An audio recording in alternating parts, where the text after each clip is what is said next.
Hello বন্ধুরা, আজ হলো পিঠেপুলি উৎসব। এই দেখুন কত পিঠে।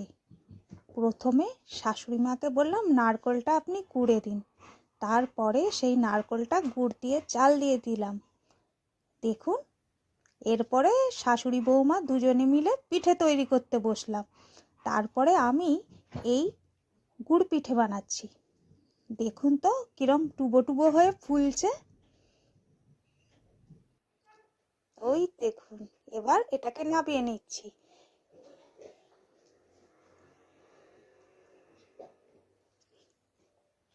এরপরে পাটিসাপটা খেতে খুব ভালো লাগে আমার, তাই পাটিসাপটাটাও করছি। আর ওদিকে হাঁড়িতে পুলি পিঠেগুলো সেদ্ধ হচ্ছে।